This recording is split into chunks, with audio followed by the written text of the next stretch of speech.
আমার প্রিয় ছাত্রছাত্রীরা, আমি আজকে পশ্চিমবঙ্গ মধ্যশিক্ষা পর্ষদ প্রদত্ত 2024-25 টেস্ট পেপারের 338 এবং 339 এই দুটো পেজ নিয়ে আলোচনা করব।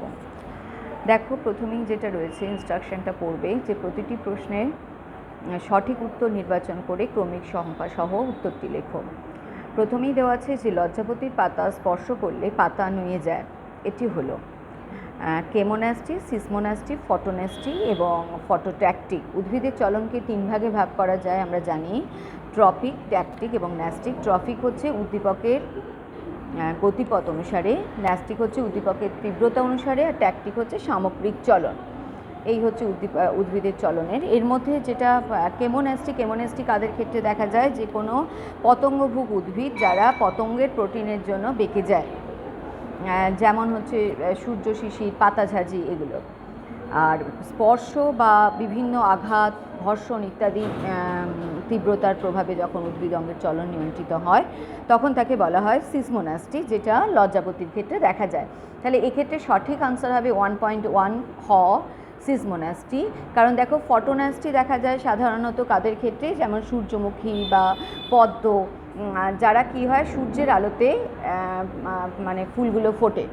আর লাস্ট হচ্ছে কি দেওয়া ছিল অপশান, ফটোট্যাকটিক, অর্থাৎ যেগুলো মানে আলোর গতিপথ অনুসারে যখন উদ্ভিদের সামগ্রিক চলন হয় তখন তাকে বলা হচ্ছে ফটোট্যাকটিক চলন, এবং এটা সাধারণত দেখা যায় ক্ল্যামাইডোমোনাস, ভলভক্স ইত্যাদির ক্ষেত্রে।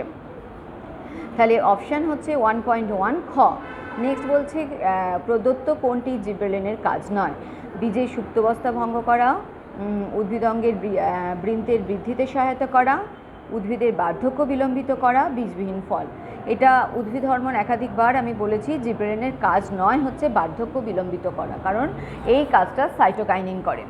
নেক্সট বলছে সঠিক জোরটি নিরূপণ করো। সঠিক জোরের মধ্যে কি কি দেওয়া আছে দেখো, মূত্রত্যাগ হচ্ছে সুষুম্না শীর্ষ।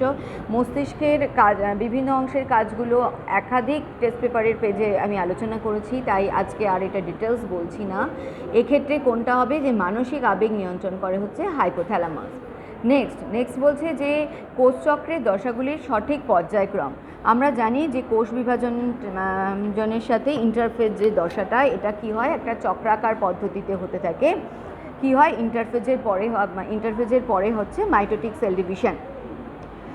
তো স্টেজটা কীভাবে হয়, G1S G2M। তো আমরা দেখো একদম প্রথমেই যেটা রয়েছে 1.4 ক।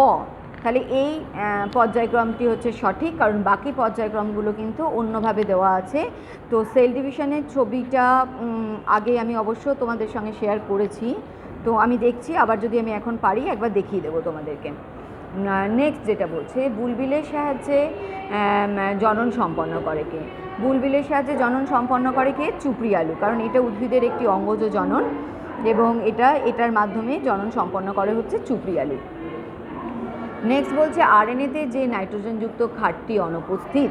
আমরা জানি ডিএনএ এবং আরএনএর গঠনের মেইন ডিফারেন্স হচ্ছে, যেটা ডিএনএর মধ্যে কি থাকে, থাইমিন, আর ওর জায়গায় আরএনএর মধ্যে থাকে হচ্ছে ইউরাসিল। দেখো একবার ডিএনএর গঠনটা দেখে নাও, এই যে A double bond T and G triple bond হচ্ছে C। আর হোয়ারাস আরএনএর ক্ষেত্রে থাকে হচ্ছে কি, A double bond U, G triple bond C। তাহলে এখানে কোয়েশ্চেন ছিল যে আরএনএতে যে নাইট্রোজেনযুক্ত ক্ষারটি অনুপস্থিত, তার মানে কোনটা অনুপস্থিত? থাইমিন। আচ্ছা, capital A small A, capital B small B genotype থেকে কত প্রকার গ্যামেট উৎপন্ন হয়? এটা আমি একাধিকবার আগেও বলেছি যে এক্ষেত্রে আমরা যে ফর্মুলাটা ইউজ করব সেটা হচ্ছে কি, 2 to the power n, where n is equal to হচ্ছে নাম্বার অফ হেটারোজাইগোট। এখানে হেটারোজাইগোট কটা রয়েছে? হেটারোজাইগোট রয়েছে দুটো, কারণ ক্যাপিটাল এ স্মল এ আর ক্যাপিটাল বি স্মল বি, তাই তো? তাহলে দুখানা যদি হেটারোজাইগোট হয় তার মানে কি হচ্ছে, 2 স্কোয়ার, দ্যাট ইজ এখানে কটা হবে, ক রকমের গ্যামেট উৎপন্ন হবে? 4। বলছে প্রদত্ত কোন দুটিকে মেন্ডেল প্রচ্ছন্ন বৈশিষ্ট্য হিসেবে নির্বাচন করেছিলেন? এটাও একাধিকবার আলোচনা হয়েছে। কোনটা হবে? কাণ্ডের দৈর্ঘ্য খর্ব এবং পরিণত বীজের আকার কুঞ্চিত, অর্থাৎ সঠিক আনসার হচ্ছে 1.8 খ। এরপরে যেটা কোয়েশ্চেন, এটা একটু দেখে নাও, সেটা বলছে যে একটি স্বাভাবিক পিতা ও হিমোফিলিয়ার বাহক মাতা আক্রান্ত পুত্র সন্তান জন্মানোর সম্ভাবনা হলো। এখানে একটু আমি ক্রসটা দেখাচ্ছি, একটু দেখে নাও যে আমরা ধরে নিচ্ছি হিমোফিলিয়ার জন্য দায়ী জিন হচ্ছে এইচ, স্বাভাবিক পিতা মানে হচ্ছে তার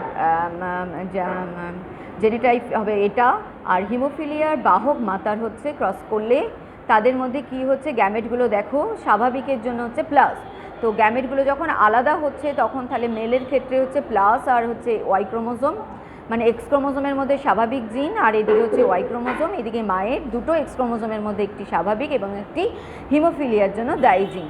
তাহলে ক্রস করলে দেখা যাচ্ছে 50% যে পুত্র সন্তান হবে তার মধ্যে কি হবে, 25% স্বাভাবিক এবং 25% হচ্ছে হিমোফিলিক। নেক্সট কোয়েশ্চেন যেটা বলছে মাছের পাখনা এবং তিমির ফ্লিপার হলো, আমরা জানি যে মাছের পাখনা এবং তিমির ফ্লিপার দুটোরই কাজ এক, কিন্তু এদের গঠন আলাদা, তো এটা হবে তাহলে কি সমবৃত্তীয় অঙ্গ, অর্থাৎ 1.10 ক। আচ্ছা, পর্ণকাণ্ড আমরা জানি, এটা পর্ণকাণ্ড হচ্ছে রূপান্তরিত একটি কাণ্ড, কারণ এরা কি করে জলকে সংরক্ষণ করার জন্য এটা করে, তাহলে এটি অপশান কী হবে 1.11 খ রূপান্তরিত কাণ্ড। নেক্সট হচ্ছে 1.13 মাটির উর্বরতা হ্রাস করে কে, সিউডোমোনাস, নাইট্রোব্যাক্টার, রাইজোবিয়াম এবং নস্টক। আমরা জানি এর মধ্যে নাইট্রোব্যাক্টার তো নাইট্রোজেন আবদ্ধকরণ, রাইজোবিয়াম তাই, নস্টকও তাই, একমাত্র সিউডোমোনাস যেটা করে ফাইটোটক্সিন রিলিজ করে, যেটা উদ্ভিদের মূলেরও প্রচুর ক্ষতি করে। তাহলে এইটা হবে হচ্ছে সঠিক আনসার হবে 1.13 ক, যেটা মাটির উর্বরতা হ্রাস করছে। পানীয় জলে আর্সেনিক দূষণের ফলে যে রোগটি হয় সেটা আমরা জানি যে পায়ের মধ্যে কালো কালো স্পট হয়, সেটাকে বলা হচ্ছে ব্ল্যাক ফুট ডিজিজ, অর্থাৎ সঠিক আনসার হবে 1.14 খ।